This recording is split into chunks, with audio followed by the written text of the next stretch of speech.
자, 오늘은 로마서 13장이 되겠습니다. 13장 중에 후반절 8절부터 뒷부분이 되겠는데, 먼저 전체를 짧으니까 전체를 한번 읽고 시작하겠습니다. 1절부터 같이 한번 읽겠습니다. 시작.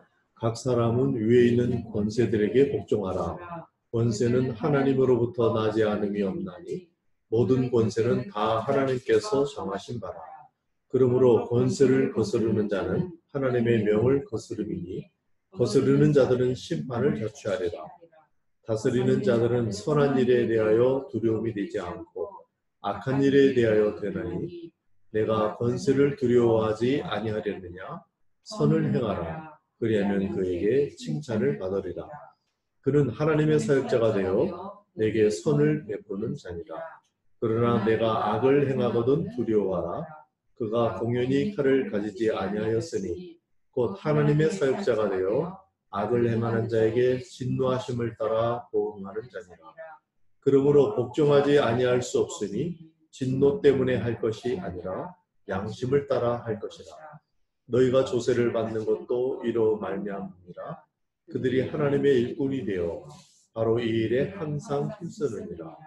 모든 자에게 줄 것을 주되 조세를 받을 자에게 조세를 바치고 관세를 받을 자에게 관세를 바치고 두려워할 자를 두려워하며 존경할 자를 존경하라. 피차 사랑의 빚 외에는 아무에게든지 아무 빚도 지지 말라. 남을 사랑하는 자는 율법을 다 이루었느니라. 간음하지 말라, 살인하지 말라, 도둑질하지 말라, 탐내지 말라 한 것과 그 외에 다른 계명이 있을지라도 내 이웃을 내 자신과 같이 사랑하라 하신 그 말씀 가운데 다 들었느니라. 사랑은 이웃에게 악을 행하지 아니하나니 그러므로 사랑은 율법의 완성이니라. 또한 너희가 이 시기를 알거니와 자다가 깰 때가 벌써 되었으니 우리의 구원이 처음 믿을 때보다 가까웠습니다. 밤이 깊고 낮이 가까웠으니 그러므로 우리가 어둠의 일을 벗고 빛의 갑옷을 입자. 낮에와 같이 단정히 행하고 방탕하거나 술 취하지 말며 음란하거나 호색하지 말며 다투거나 시기하지 말고 오직 주 예수 그리스도로 옷 입고 정욕을 위하여 육신의 일을 도모하지 말라. 8절만 같이 한번 읽죠. 시작. 피차 사랑의 빚 외에는 아무에게든지 아무 빚도 지지 말라. 남을 사랑하는 자는 율법을 다 이루느니라. 오늘은 이제 사랑에 관한 건데요. 지금 이 본문을 시작하기 전에 권세들에게 복종하라 이 말을 했죠. 이 문맥상으로 볼 때 그것도 사랑하라는 얘기였다고 이해할 수 있겠죠. 지금 그 권세가 사실 그 당시에 성도들을 박해하는 권세였거든요. 심지어는 생명을 빼앗기도 하는. 그런데 지금 권세에 복종하라. 그래서 지금 조금 이게 복잡한 현대에 적용하자면 조금 어려울 수 있는 그런 거라서 지난 시간에 좀 저희들이 조금 자세히 이야기를 나눴었습니다.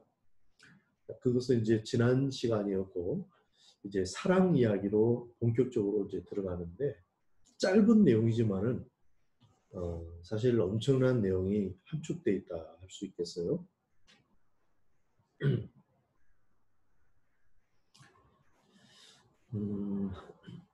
사랑 외에는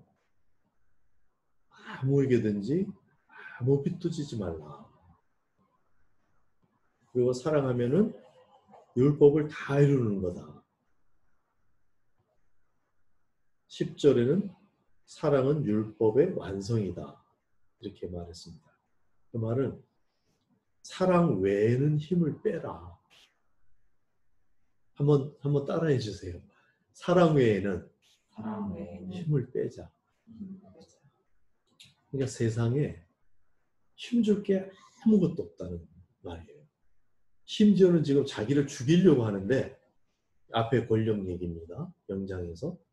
그때도 사랑하는 거 그거 놓치지 말고 그렇게 하라. 이 말씀이 계시록 22장 11절에 가면은 더러운 자는 그대로 더럽고 악한 자는 그대로 악하고 거룩한 자는 그대로 거룩하게 하라. 이 말씀하고도 통한다고 보고요. 원수를 축복하라. 박해하는 자를 위해서 기도해라. 그런 말씀들. 이게 지금 하여튼 어떤 사건이 와도 그거 놓치지 마라. 그런 이야기를 하시는 거죠. 자, 그러면은 사랑에 인생 전체를 다 걸어라 이 말입니다. 그러면 뭔가 좀 이 사랑이 뭔가가 사랑하는 건 어떻게 하는 거구나. 이게 좀 명확해져야 그렇게 할 수 있지 않겠어요? 조금 알 것 같기도 하고. 여러분 오늘 뭐 본문 내용이 많지 않기 때문에 사랑에 대해서 조금 이렇게 이야기 나누는 시간을 가지려고 그러는데 사랑이 좀 포착하기가 어렵죠. 이 개념이 이게 추상적인 개념인데 추상적이라는 말이 꼭 구체적은 아니다 이런 뜻은 아니에요. 모든 걸 포괄하는 그런 개념이다. 그래서 여러분 사랑에 대해서 어떻게 생각하시는지 한번 듣고 싶어요. 우선 사랑이 뭘까요? 사랑의 본질? 사랑하려면 어떻게 해야 되는지 본질 이렇게 갖고 대답하려면 좀 어려우면 어떻게 하는 것이 사랑하는 건지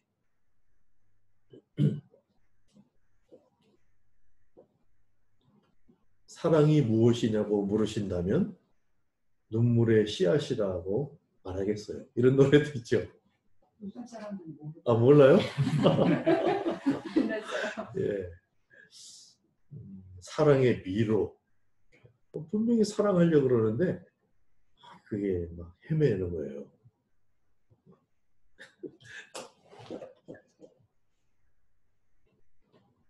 생각 좀 해봐야 될 문제거든요. 오늘 이거 뭐 지금 기록 안 해도 되고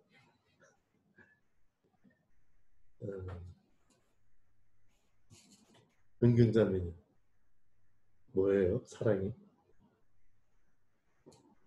글쎄 나도 너무 세상에 찌들어서 그런지 잘 모르겠는데요. 세상에서도 뭐 사랑받고 싶죠? 네. 사랑하고도 싶죠? 아니야 바꾸고 싶은데. 일단은 받고 싶어요. 그럴 수 있어요. 뭘 받고 싶은 거예요? 글쎄요. 그게 이제 사랑의 개념 속에 자기가 생각하는 사랑의 개념 속에 들어있겠죠. 그게 약간 내 마음을 좀 헤아려줬으면 좋겠다 이런 생각을 많이 했어요. 마음을 헤아려주고 공감해주고 이해해주고. 그렇죠. 사랑이 아주 사랑 속에 있는 중요한 개념이죠. 그래요. 사랑은 그런 거다 이렇게 말하는 거지. 그러니까 그것만은 아닐지라도 사랑은 마음을 헤아려주고 이해해주고 해주는 거다. 네, 아주 또 좋은 것 같아요. 우리 현실 시리즈로 가봅시다. 다른 현실 한번 얘기해 보세요. 뭐 같아요? 한번 그냥 편안하게 얘기해도 돼요.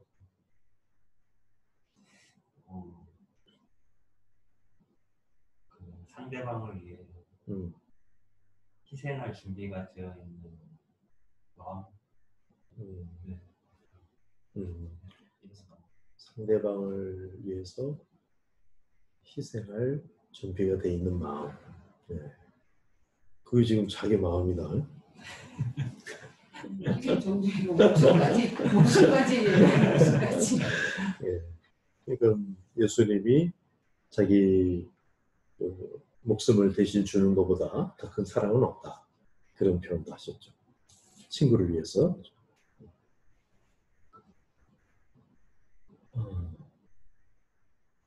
어떤 할머니가 할머니는 아니라 엄마인데 늦둥이라서 좀 그러니까 어렸어요 애기가. 이게 너무 귀엽게 키우느냐고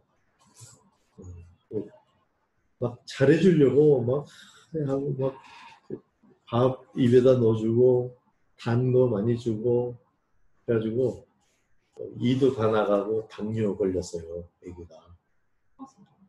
물론 이제 커서 그 사랑 행군가 아닌 건가 그러면서 자기를 다 희생해가지고 막 이렇게 한 거거든요. 이게 사랑이 막상 아는 것 같은데 말하려고 그러면 이게 쉽지가 않더라고요. 자매님도 민지자매도 한번 민지자매가 설명 잘하잖아. 응? 뭐 사랑이 뭐 같아? 하나님이 사랑이시다. 네.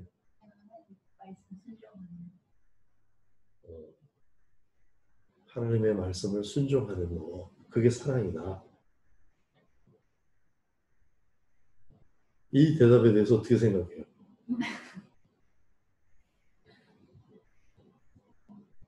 어떻게 생각해?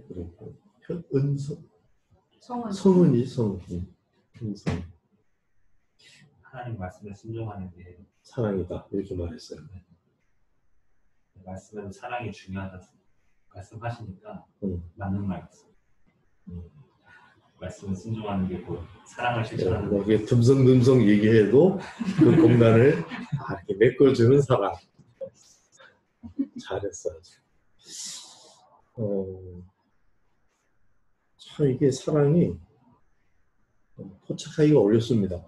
이게 성경에도 도초의 개념이 꽉 닫혀 있죠. 성경 안에 다 있는데 하나님이 사랑하셔서 이 백성들에게 표현하는 게 심지어는 목숨을 거두기도 하죠.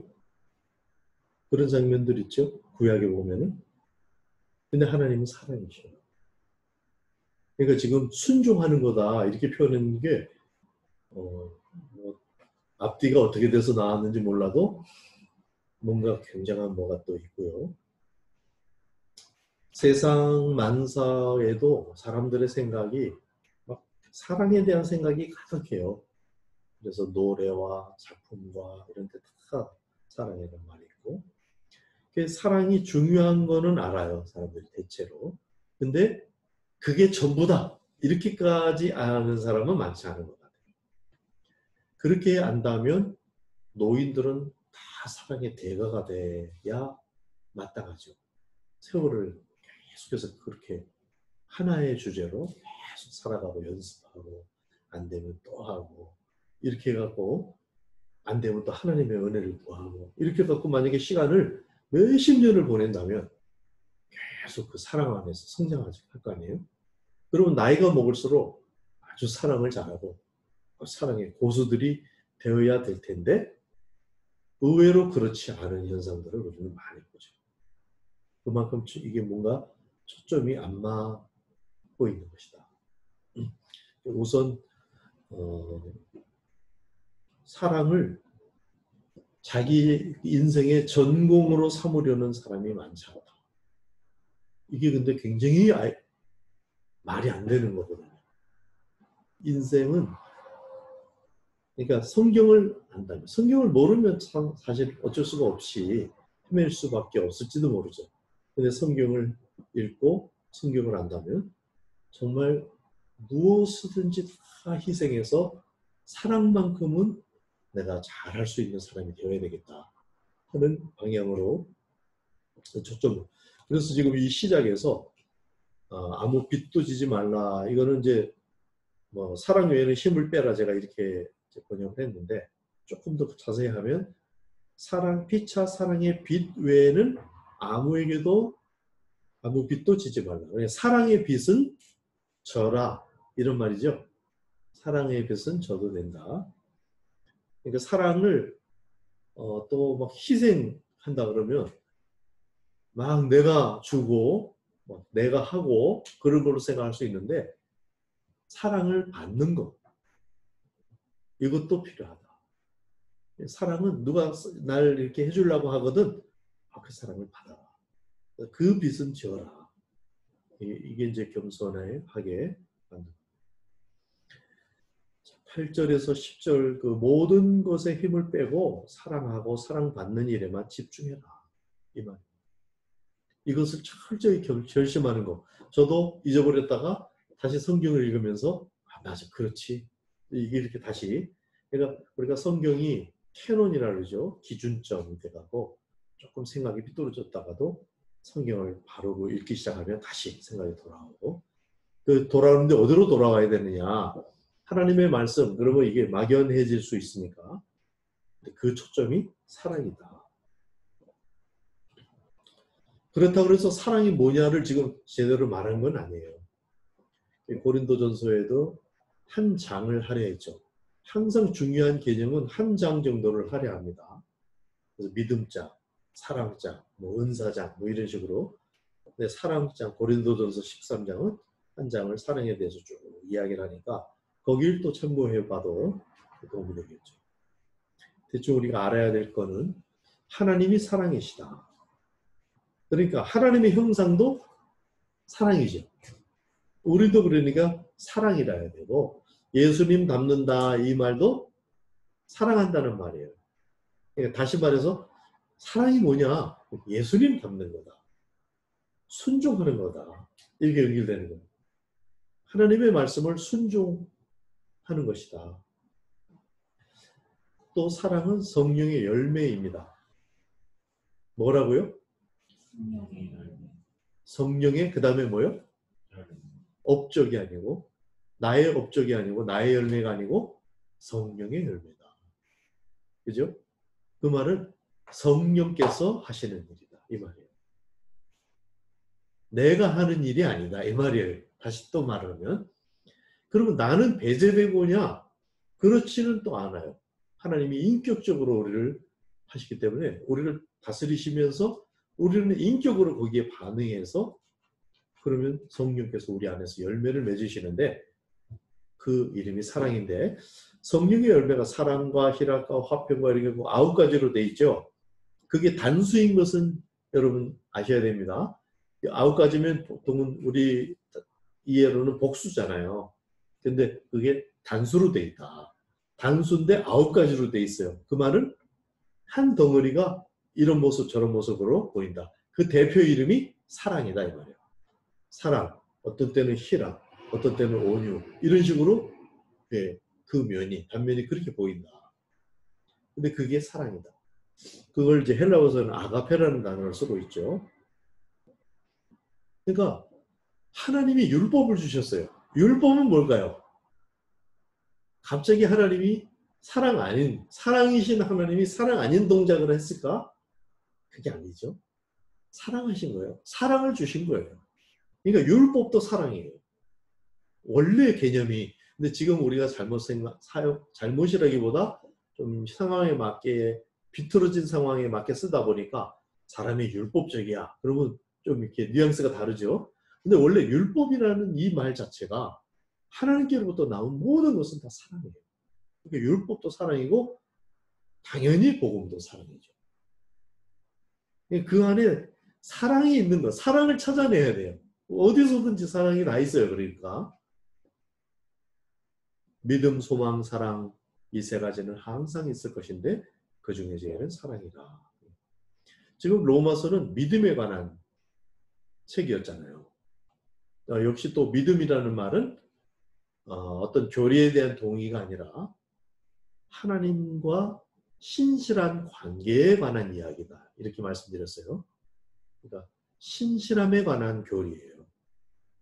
그러니까 믿음, 이게 그렇게 중요했기 때문에 로마서 전체가 믿음에 관한 건데 믿음, 소망, 사랑 이 3가지는 항상 있을 것인데 그 중에서도 제일은 사랑이다.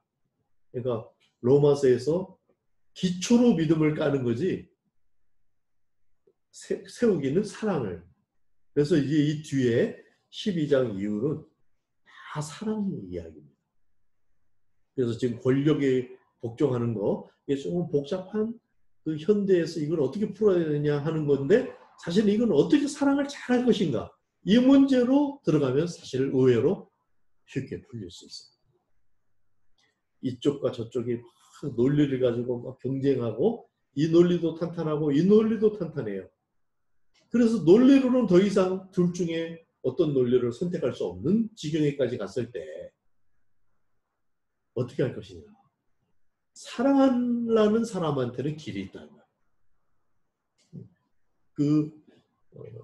그 길을 사실은 우리 교회가 가져야 되고 성도들이 가져야 되고, 근데 사실 지금 우리 교회 안에는 정치적인 문제, 또 신학적인 문제, 또 일반적인 사항에 대한 다른 견해들을 가지고 부딪히는 수가 왕왕 있죠. 교회가 십자군 전쟁을 했다. 우리 물론 카톨릭이지만 우리가 그때 나오진 않았기 때문에 그게 기독교의 한 모습이었다고 칠 때 너무나 하나님을 모르는 상황에서 할 수 있는 일이지, 하나님을 제대로 알면 그런 동작이 나올 수가 없는 거예요. 그러니까 기독교라는 종교와 예수 그리스도에 대한 신앙이 이게 차이가 있을 수가 있다. 우리가 기독교인이 아니다 그 말이 아니라, 우리가 정말 그래서 사랑에 대한 정조준을 해야 된다. 여러분 하나님을 사랑하십니까? 속으로 아멘 크게 하셨겠죠? 그러니까 뭐 어떻게 하는 게 사랑일까? 이런 게 이제 몇 마디 말로 정리가, 전체를 다 막 이렇게 말로 뭐 유창하게 못할지라도 단순한 몇 마디로 그래도 어느 정도 포함된, 함축이 되어 있는 그런 개념으로 갖고 있어야 돼요. 하나님의 말씀을 순종한다. 그러면 사랑을 받는 거 또 아까 필요하다 그랬잖아요. 사랑의 빚은 지어라. 맨날 받기만 하는 것은 그러니까 내 삶의 가치가 아닌 거예요. 사랑하는 것, 사랑하기 위해서는 받을 수밖에 없어요. 받아야 또 사랑을 할 수가 있어요. 받는데 사람한테 못 받으면 하나님께로부터 받아서, 그러니까 사랑하는 일에 실력자가 돼야 돼요. 사랑하는 일에 성장해야 돼요. 그걸 지금 성경이 온통 그 이야기를 하고 있는 거예요. 로마서에서 특히 지금 적용 부분에 들어가서 이 한마디를 하는 겁니다. 사실 앞으로 이제 로마서 14, 15장 쭉 나가겠지만은 그 이야기를 구체적으로 행동으로 어떻게 할 건지, 이런 이야기들이 이제 나와요. 성경을 정말 믿는가?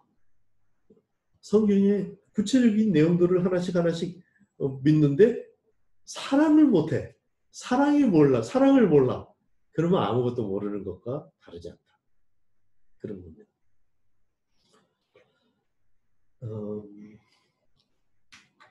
그러니까 일단 지금 우리가 생각하는 사랑하고 뭔가 좀 다르다. 이렇게 이제 이해할 필요가 있는데, 예를 들어서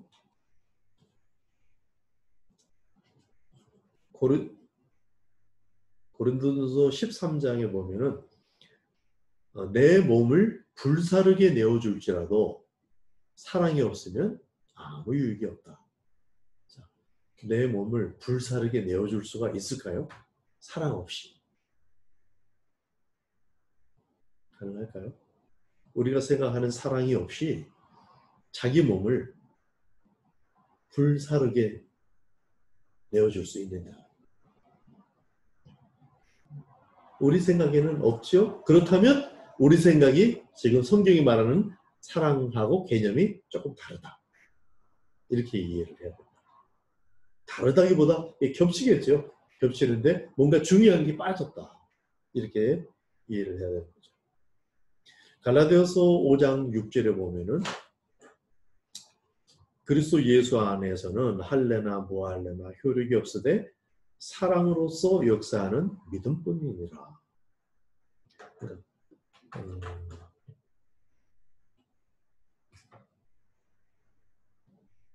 믿음인데 사랑으로만 자기를 표현하는 믿음. 결국은 그러니까 믿음인데 사랑이 아닌 믿음도 있다는 말이네요. 하나님이 카운트하시는 것은 사랑으로 표현되는 믿음뿐이다. 믿음만 카운트하시는데 그게 사랑으로 표현되는 믿음만 카운트하신다. 그러면 사랑으로 표현되지 않는 믿음도 있다는 말이겠죠. 그러니까 믿음이라는 단어도 스펙트럼이 있는 거예요. 근데 그 중에서도 우리가 믿음이라는 단어를 쓰지만 결국 그게 초점이 어디로 와야 되냐? 바로 사랑으로 와야 된다. 이 헬라어로는 이게 다 이제 아가페라는 단어로 쓰고 있어서 편리하게 그냥 아가페와 사랑 이런 식으로 나눠서 설명을 하기도 합니다. 근데 사실 이게 정교한 표현은 아니라서 나중에 또 설명을 덧붙여야 되기 때문에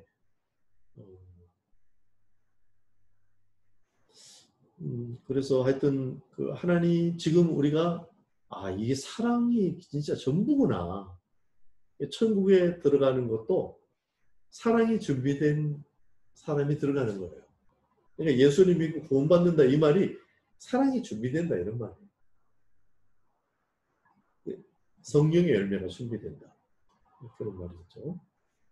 자, 이게 지금 제가 표현할 수 있는 저는 이제 개념이 지금 뭐가 하나 이렇게 있는 상태에서 그것을 여러 가지로 이렇게 표현하고 있어서 여러분들이 혹시 잘 이해가 안 되거나 그러면 나중에 좀 한번 이야기를 해주면 거기에 맞춰서 다시 또 대화를 좀 해보고 싶은 생각이 들고 일단 제가 여러분에게 생각의 지진을 좀 일으키고 인사이트를 주기 위해서 이렇게 말씀을 드리는 거예요. 그러니까 사랑은 이웃에게 9절 가늠하지 말라 살인하지 말라 쭉쭉 다 있는데 다른 계명이 있을지라도 내 이웃을 내 자신과 같이 사랑하라 하신 그 말씀 가운데 다 들었다. 내 이웃을 내 자신과 같이 사랑하라. 어디 있는 구절인지 아시죠? 마태복음에 있는 말씀입니다. 하나님 사랑, 이웃 사랑. 이것이 온 율법, 대강령이다. 이렇게 말한. 그러니까 모든 율법을 다 합하면은 다 묶어서 하나로 딱 표현하면 하나님 사랑, 이웃 사랑인데 하나님 사랑과 둘째는 이와 같으니 이웃을 사랑. 그러니까 이 같은 걸 하는 거예요. 하나님 사랑과 이웃 사랑이 따로 떨어진 게 아니고 같은 거예요. 하나라는 거예요. 그러니까 그 하나만 하면 사랑만 하면 모든 계명들을 다 이루는 거다. 그러니까 하나하나 이렇게 순종 관심이 그렇게 안 가도 하나 이 사랑하는 것만 딱 하면 다 이루게 돼 있다. 그래서 10절에 사랑은 이웃에게 악을 행하지 아니하나니 그러므로 사랑은 율법의 완성이다. 이제 사랑 하나에만 초점을 갖는다 이렇게 생각하면 좀 앞으로 삶이 결혼을 왜 할까요? 행복해지려고 있어요. 여러 대답이 있을 수 있겠죠. 네. 그러면 결혼하고 불행하다고 느끼는 경우도 많이 있거든요. 그러면 바로 처리해야 되겠네. 아니 요즘 그거는 좀 모르겠어요. 그거는 그러니까 대답이 행복해지기 위해서 결혼하면은 이게 이제 문제가 생기기 시작해요. 그래서 요즘 사람들은 이혼을 많이 하는 것 같아요. 그래 이제 상담을 해줘야 되는 거예요. 그러니까 물론 이제 제가 지금 아주 좀 그 명확한 본질이 드러나도록 해주려고 제가 힘주어 얘기하는 바가 있어서 그러는데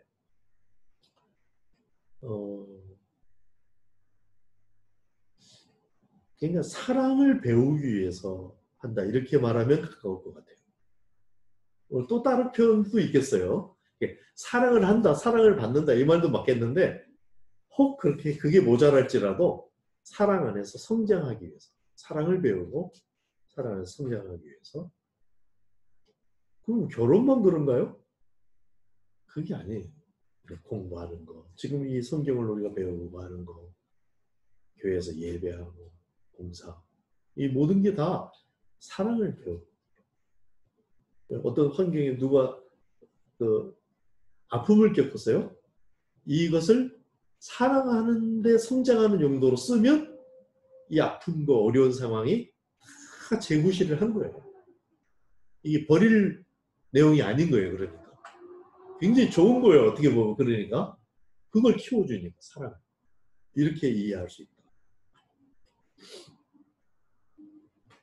인류 역사의 대주제였고, 그러니까 인류의 가장 큰 아젠다여야 되는데, 지금 우리가 인류가 어떻게 사랑 안에서 성장할 것인가, 어떻게 살아갈 것인가, 이런 것으로 막 회의하고 그러지 않죠. 그게 지금, 그래서 사실 그런 회의를 한다면 모든 문제를 다 해결해 가요. 일시에 다 해결한다라기보다는 이제 시간이 걸리겠지만 계속 해결되는 방향으로 계속 전진할 수 있다는 거죠. 근데 그 쪽으로 나가고 있지 못한 것은 사실 성경을 가지고 있지 않은 사람이 이렇게 정리하기는 어렵습니다. 하나님의 말씀을 제가 따라 말하는 수준에서 하는 거지 제가 무슨 큰 깨달음과 공부가 있어서라기보다는 성경을 읽다 보니까 성경이 이렇게 말을 해주네. 그걸 제가 따라 말하는 수준에서 저도 지금 가면서 성장해 가면서 또 실패도 해가면서 그러면서 저도 말하고 있는 거거든요. 그러면서 성장하는 거거든요. 그래서 이걸 대주제로 삼아야 돼요. 인생의 대주제, 인류의 대주제. 내가 무슨 일을 하는지. 저의 그 이해에 관해서 조금 소개를 드리면 도움이 될 것 같은데요. 제가 사랑에 대한 이해가 조금 이렇게 변화되어 왔었는데, 사전에는 일단 어떤 사람이나 존재를 몹시 아끼고 귀중히 여기는 마음, 또 그런 일, 이런 것을 사전에는 사랑이다 이렇게 이제 했는데, 일단 저는 처음에는 사랑은 이게 추상적이고 막연하지만 좀 좋은 거, 그런 거다. 설명은 못하겠고 이런 식으로 그냥 갖고 있었어요. 좀 어린 시절에.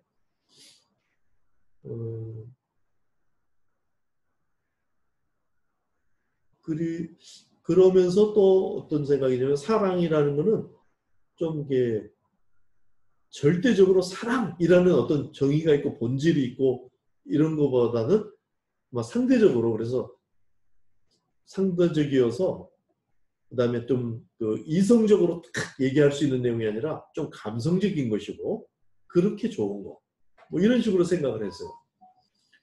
그 심지어는 그래서 정이 많은 거, 뭔가를 아껴주는 거, 뭐 이렇게 이런 식으로 아까 나온 얘기들이 있죠. 저도 이제 그렇게 생각했는데 그런 거를 보면 또 이게 폭력배들도 가족 사랑하는 거 보고 뭐 이런 거 보면 이게 좀 잘 이해가 안 되는 거예요. 그래서 계속 의문은 있는 상태에서 그래도 나는 어느 정도는 알지 않나? 이렇게 하고 이제 시간을 보냈는데 성경을 이제 구체적으로 읽기 시작하면서 조금 달라지더라고요. 하나님이 사랑의 주라는 거예요. 사랑의 하나님. 그래서 그 사랑, 그리고 그 사랑의 증거들을 이렇게 복음으로 좀 들었는데 거기에 제가 반응하면서 창조주 하나님, 예수 그리스도, 제가 영접하고 그리고 전적으로 그분을 신뢰하면서 제가 헌신을 결단하고 이렇게 하게 됐어요. 그러니까 대명령, 하나님 사랑, 이웃 사랑이 저에게는 대명령이 됐죠. 그거를 실행하는 데 있어서는 조금 시간 문제지만은 일단 내 마음의 머리에는 야 이게 가장 큰 계명이구나 하고 대계명으로 정리가 됐고, 그 다음에 오늘 본문 같이 율법의 완성이다 그러니까 야 여기에 올인하면 되겠구나 이런 과정이 있었어요. 근데 성경을 읽다 보면 그거는 이제 한 대학 1학년 때쯤 그랬는데 성경을 자꾸 읽다 보니까 이게 사랑 맞나? 이런 궁금이 한 게 생기는 거예요. 구약 성경을 특히 읽으면서.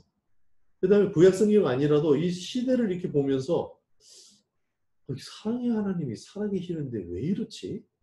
이런 질문이 생기더라는 거죠.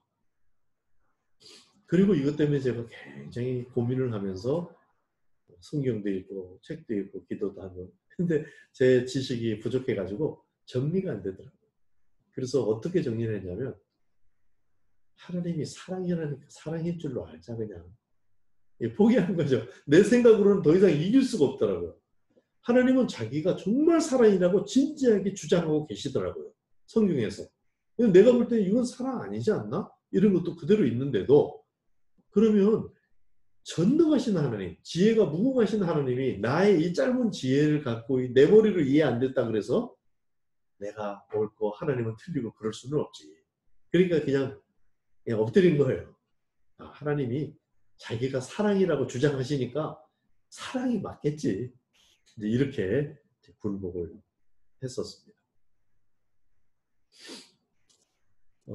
그러다가 이제 더 성경을 좀 많이 읽는 시간을 가지면서 이게 지금 내가 생각하는 사랑하고 다르구나. 하나님의 사랑. 근데 하나님의 사랑은 하나님만이 할 수 있구나. 이게 깨달아졌어요.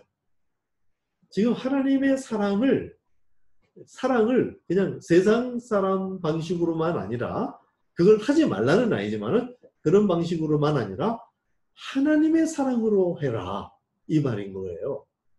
이거는 하나님만이 할 수 있는 거거든요. 하나님의 사랑을 하나님 수준에서 요구하고 하나님만 할 수 있는 거예요. 그러니까 어떻게 가능하냐면 믿음으로 외에는 못하는 거예요. 순종 외에는 못하는 거예요. 자, 로마서 표현에 의하면 산제사 외에는 못하는 거예요. 내가 그리스도와 함께 죽고 그리스도와 함께 살아야 성령의 열매로 사랑을 할 수 있는 것이지 사람은 할 수 없는 거구나. 그래서 모든 인류를 다 죄인이라고 하고 의인은 없나니 하나도 없다고 하는구나. 이게 조금 명확해졌어요. 이게 사람이 하는 게 아니네. 하나님이 하시는 거네. 그걸 사랑이라고 성경은 얘기하고 있는데 그런데 나보고 또 사랑하라고 명령하잖아요. 그러니까 일단 하나님의 사랑은 맞긴 맞았는데 거기까지는 근데 이게 나하고 관련이 있다 분명히. 관련이 없이 막 하나님이 돌아다니면서 사랑하시는 게 아니고 나를 붙들고 하는데 그게 정리가 되기를 내가 나의 또 그 사랑의 하나님은 사랑이시다 보니까 인격적으로 할 수밖에 없으세요. 인격적으로 우리를 상대하셔요. 강압하지 않으시고 그러다 보니까 나의 동의를 통해서 하나님의 사랑이 우리 가운데 와서 나의 동의를 거쳐서 내가 그렇게 하겠습니다. 이렇게 하면 하나님이 나를 통해서 하나님이 친히 사랑을 하세요. 그러면 사람들이 볼 때 저 사람이 사랑 굉장하다 이렇게 읽어요. 사진에 찍으면 그런 식으로 나와요. 근데 사실은 하나님이 나에게 사랑으로 역사하고 계시고 내가 그것을 동의하고 믿습니다. 순종하겠습니다. 이렇게 동의하고 그러면 하나님이 나를 통해서 나타나셔서 사랑을 하시는 거였구나. 그러니까 사람이 사랑을 할 수 있는 거예요, 없는 거예요? 아까 하나님의 사랑하고 끊어서 얘기하면 사람은 그런 걸 할 수 없죠. 그런데 하나님의 사랑이 들어와서 이렇게 하는데 이거 믿음으로 하면은 사람이 하나님의 사랑을 할 수가 있다. 믿음으로 하면 할 수 있다. 아까 사랑으로 표현하는 믿음뿐이니라 그랬죠. 믿음으로 사랑을 하면 사랑할 수가 있고 믿음으로 해야만 사랑할 수가 있다. 지금 이 문장이 정확히 이해가 됩니까? 이 문장이 이해가 되면 상당히 이제 좀 정돈이 된 거예요. 믿음으로는 정말 사랑할 수 있어요. 하나님의 사랑을. 내가 사람으로 태어나서 하나님의 사랑을 한다는 거예요. 근데 그걸 믿음으로는 얼마든지 할 수 있다. 반대로 하나님의 사랑은 믿음 아니고는 할 수가 없다. 믿음으로만 할 수 있는 거지 믿음 아니면 할 수가 없다. 마음 좋으면 할 수 있느냐? 안 돼. 노벨 평화상을 10개를 받으면 하냐? 안 된다. 믿음으로만 된다. 그런 이야기를 성경은 하고 있다는 것을 이게 정리가 됐어요. 근데 이제 여기까지 정리만 돼도 상당히 이제 삶으로 연결하는데 연습 과정이 필요하지 상당한 이 처신이 나올 수 있습니다. 그러니까 그게 로마서 12장의 산지사예요. 이 사랑이 되도록 하기 위한 첫 걸음이 하나님이 모든 자비와 힘으로 너희를 권하노니, 이 말은 우리가 가장 잘 되게 해주겠다 이 말이잖아요. 근데 너를 잡아라 산제사, 이렇게 말한 거거든요. 그 사랑 얘기를 하려니까 산제사가 아니면 안 되는 거예요. 그래서 이제 산제사 얘기가 나왔고, 그 산제사가 처음 맞닥뜨린 그 정황이 뭐였냐면 권력자가 나를 죽이려고 하는 상황이에요. 그때도 사랑할 수 있다. 그 말을 로마서 전반부에서 한 거예요. 믿음으로. 그 길을 찾아. 그게 잘 안 되거든. 거기서 기도하고 막 지혜를 구하고 믿음을 구하고 해서 그 사랑이 되도록 해라. 그 나쁜 상황 같은 것이 나한테 엄청난 점수가 되는 거죠. 인간의 의미가 되고, 그러니까 원수가 나를 받게 해줄수록 나는 점수가 높을 수도 있어요. 어쩌면. 그러면 원수를 축복하는 게 그냥 마지못해서가 아니라, 와, 너 진짜 수고 많다. 나한테 이렇게 좋은 걸 해주려고, 사랑의 실력을 키워주려고 나를 이렇게 받게 하는데 너 수고 많다. 축복한다. 이게 나올 수도 있겠죠. 진짜 이게 이해가 그렇게 돼 있다면. 그래서 이걸 이제 사랑을 이해하고 이것을 연습을 해야 되는데, 자, 여기까지 일단 획을 긋고요. 근데 복병이 나타났어요. 어떤 사람을 만났는데, 자기는 사랑하고 있다고 끝까지 주장을 하는 거예요. 난 믿음으로 사랑하는 거야. 너를, 저를, 하면서 난 다 지금 사랑하고 있어. 딴 사람이 볼 때, 저건 아닌데. 저거는 사랑하는 거 아닌데. 이렇게 하는 사람들이 많아요.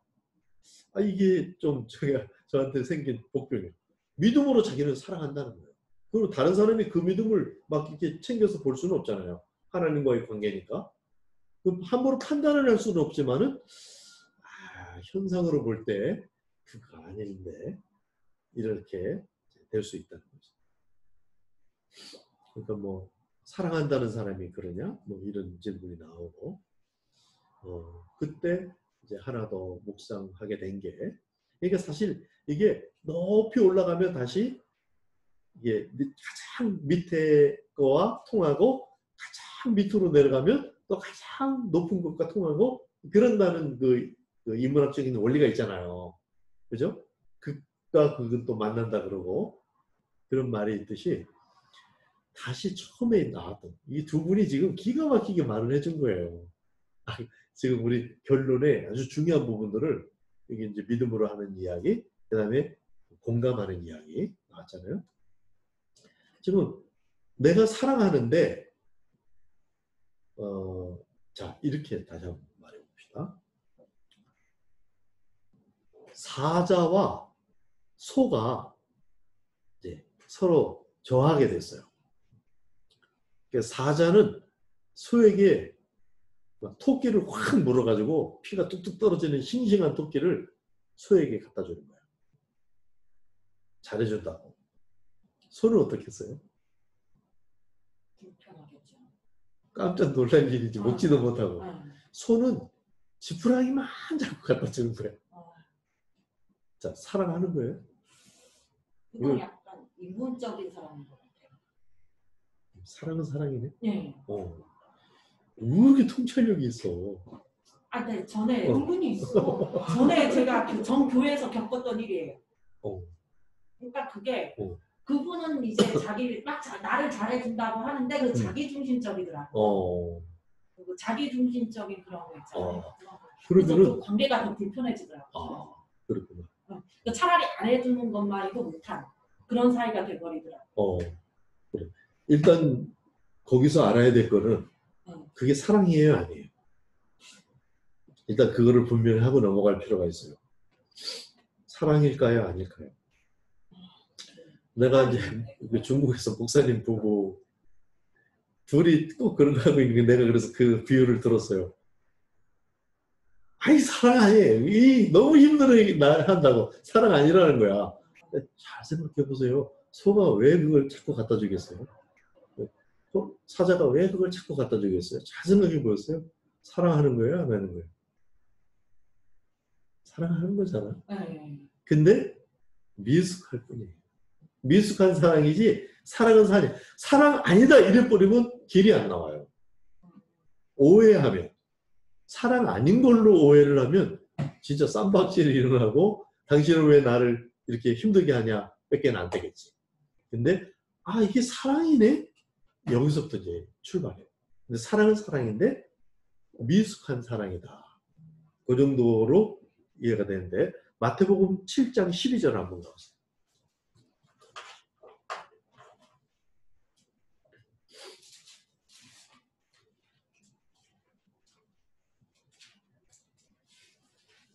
마태복음 7장 12절 같이 읽겠습니다. 시작. 그러므로 무엇이든지 남에게 대접을 받고자 하는 대로 너희도 남을 대접하라. 이것이 율법이요 선지자니라. 이게 이제 영어 성경에는 율법과 선지자 이게 다 이 구절에 매달려 있다. 이렇게 번역되어 있어요. 그러니까 이 구절만 그런 게 아니고 하나님 사랑, 이웃 사랑 이것도 율법의 대강령이다. 이렇게 되어 있거든요. 그것도 마찬가지예요. 그러니까 이게 같은 구절인 거죠. 그러니까 아까 하나님 사랑, 이웃 사랑 이 말씀도 이게 온 율법의 대강령이다. 이렇게 말했어요. 그 말은 모든 율법을 다 합해가지고 딱 함축을 하면 이 말씀이다. 그러니까 이게 전부다. 이거잖아요. 이 구절도 그런 편이다. 이 말이에요. 너희도 남을 대접하라. 이것이 율법이요 선지자다. 여기에 다 매달려 있다. 이 한 구절에. 이렇게 표현되어 있거든요. 그러니까 그 두 구절이 같은 구절인 거죠. 마태복음에 두 군데의 사랑에 대한 얘기가 나오는데 그런데 그 시간이 좀 부족하기 때문에 그냥 제가 정황만 얘기할 거예요. 지금 하나님 사랑, 이웃 사랑으로 정리된 건 누가 하신 거냐면 예수님이 하신 거고 이것도 예수님이 하신 말씀인데요. 정황은 예수님이 마태복음 22장에 그 하나님 사랑, 이웃 사랑 정리한 거는 예수님을 약간 콕 찔러보는 거예요. 테스트하는 거예요. 이 사람이 어떤가, 어떤 대답을 하나 찔러봤더니 예수님이 툭 튀어나왔는데 완전히 엑기스로 탁 나오는 거예요. 그러니까 시험하고 테스트해 보는데 예수님이 딱 입을 막는 완벽한 대답을 한 거죠. 자, 근데 마태복음 7장은 어떤 상황이냐면 산상수훈이라고 그러죠. 예수님이 말씀하시는데 막 얘기를 들으려고 사람들이 막 몰려왔어요. 테스트하는 게 아니에요. 지금 말만 들으고 말만 해주면 쫙쫙 흡수하고 막 듣고 이런 사람들이. 그러니까 아까 그거는 진짜 이론적으로 탁 떨어지게 반박을 못하도록 완벽한 대답을 해준 거고 이거는 뭐겠어요? 실제로 살 수 있고 실제로 실행할 수 있는 아주 쉽고 기가 막힌 길을 준 거예요. 그래서 이것을 7장에서? 응? 7장에서 이걸 황금률이라고 하죠. 사람들이. 그게 뭐냐? 그 사랑을 하는데 이게 사랑하는 거예요. 어떻게 하냐면 남에게 대접을 받고자 하는 대로 남을 대접하라. 너무 쉬운 거예요. 이게 4살 정도 되면은 이 인식이 시작된답니다. 자기가 뭐 대접받고 싶은지 이게 인식을 할 수 있어요. 그러면 그거를 다른 사람에게 하면 되거든요. 그러니까 4살만 되면 이걸 할 수 있는 거예요.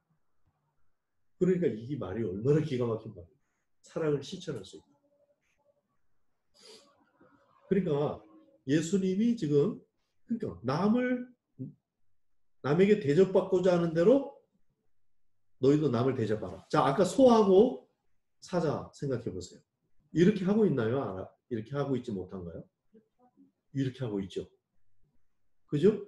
그래서 이걸 돌이라는 분이 이제 공자 얘기를 하고 뭐 이렇게 하면서 예수는 좀 하수라는 거예요. 공자는 뭐라 그랬냐면은 여기 예수님은 자기가 대접받고자 하는데 이렇게 생각해갖고 해라 그랬는데 저 사람이 어떻게 뭐가 필요한지를 헤아려서 그렇게 해줘라 이렇게 말했다는 거예요. 공자는. 상당하죠?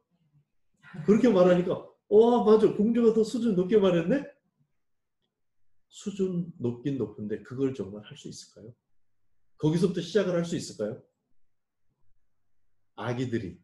아이들이 사랑을 잘 모르는 사람들이 저 사람이 과연 뭘 원할까?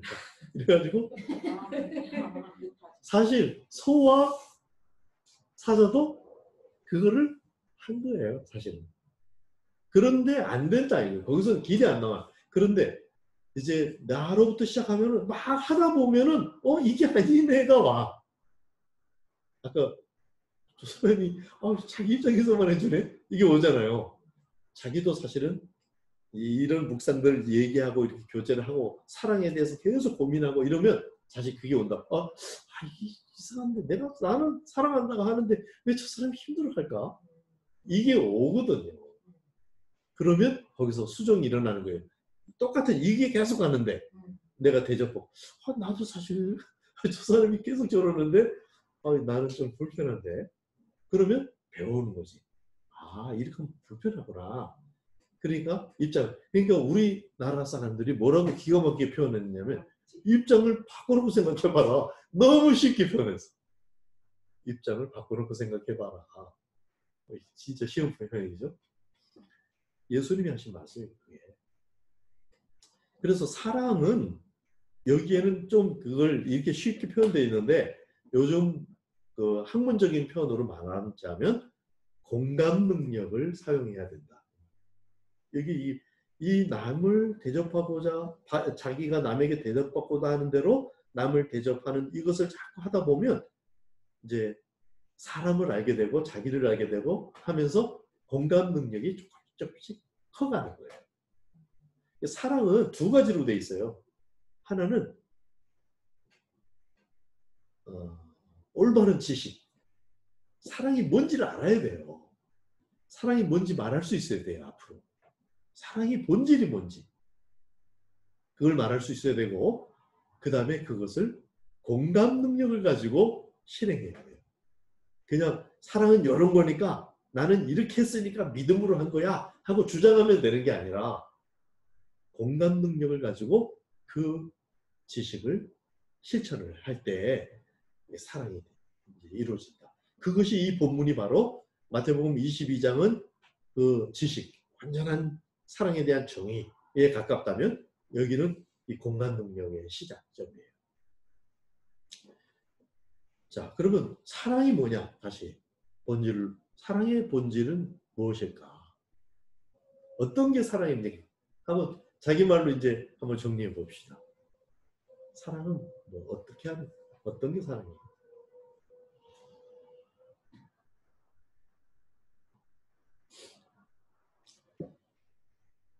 진짜 지금 뭐 1시간은 아니지만 그렇게 가까이 길게 얘기했는데 한 문장으로 다 바꿀 수 있으면 뭐 진짜 기가 막힌 사람이죠. 저는 네. 바꿀 수는 없고 네네. 한 문장으로 바꿀 수는 없고 네.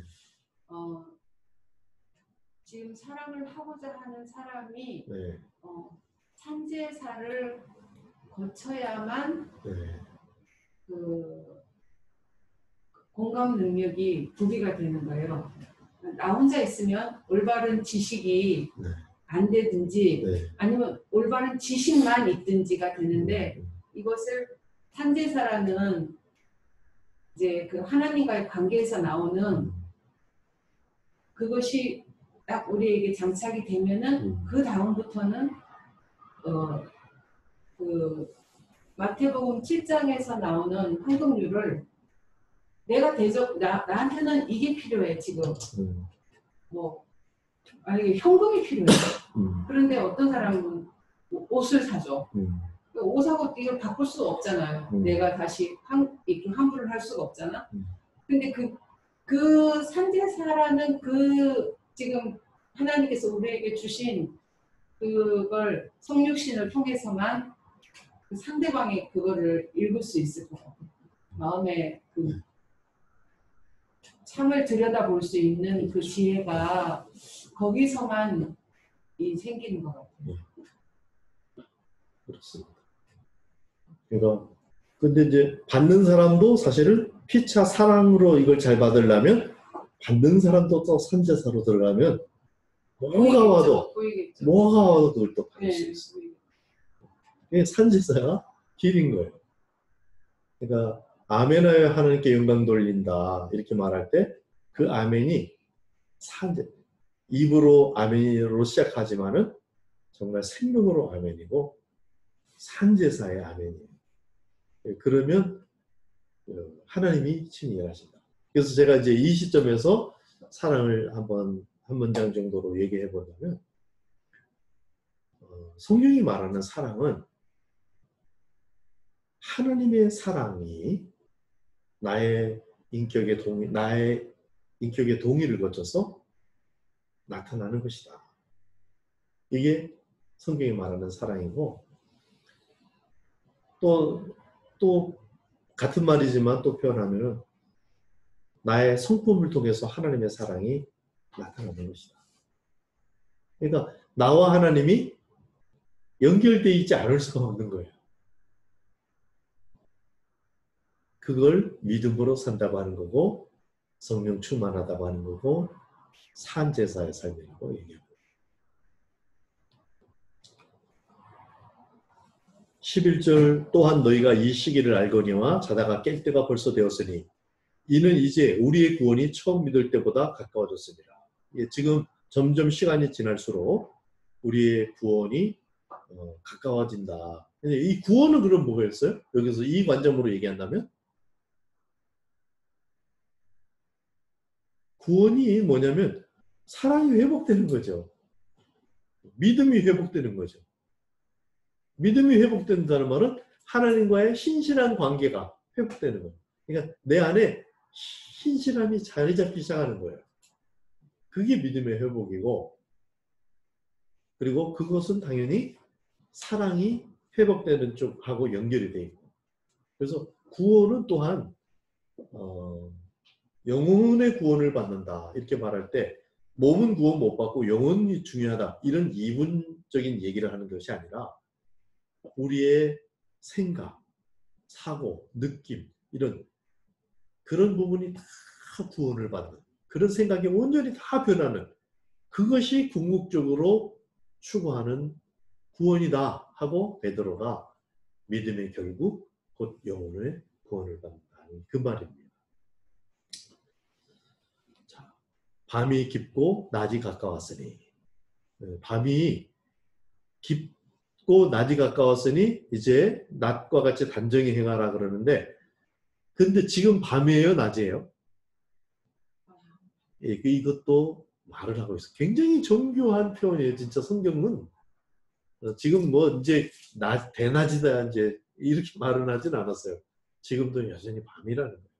그러나 이 밤이 짙은데 이것은 새벽이 가깝다는 의미니까 소망을 가지고 낮에와 같이 단정히 행하라. 오직 주 예수 그리스도로 옷 입고 정욕을 위하여 육신의 일을 도모하지 말라. 옷 입고라는 표현이 나올 때마다 이걸 생각하세요. 스며든다 이렇게 생각하세요. 이 단어가 그런 뜻입니다. 그리스도를 덧입으라. 입고 또 입고 또 입고 이러라 이 말이죠. 믿음으로 계속해라 이 말이 되고 입으면 어떻게 되냐면 스며들어. 또 입으면 또 스며들어. 그럼 어떻게 되겠어요? 몸이 점점 그리스도화 되는 거죠. 체질이 바뀌는 거죠. 어떤 체질로? 사랑 체질. 그리스도를 닮는다는 말이 그런 말이다. 이번 묵상을 통해서 저도 사랑에 대해서 좀 더 제가 머리로만이 아니라 정말 매사에 에너지를 그렇게 집중해야 되겠구나. 그런 생각을 또 해보면서 여러분과 같이 정말 산재물의 삶으로 해서 사랑의 대가들이 되는 얼마나 멋질 것 같잖아요. 정말 제가 그런 말을 참 많이 했었어요. 저는 나이 먹는 게 참 기대가 된다. 사실 전 지금도 그래요. 제가 조금 더 나이를 먹고 하는 게 기대가 많이 되는데 그 이유는 이렇게 시간을 계속 보내면 굉장히 멋진 사람이 돼 있을 것 같다. 그 멋지다는 말은 하나님의 마음에 또 가까운 거겠죠. 하나님의 마음도 하나님이 나를 헤아려 주는 거 그것도 중요하지만 만약에 내가 하나님의 심정을 헤아려 드릴 수 있다면 얼마나 멋집니까? 그런 소원을 가지고 함께 성장해 가기를 바랍니다. 자, 이렇게 해서 오늘 로마서 13장 마쳤습니다. 수고 많으셨어요.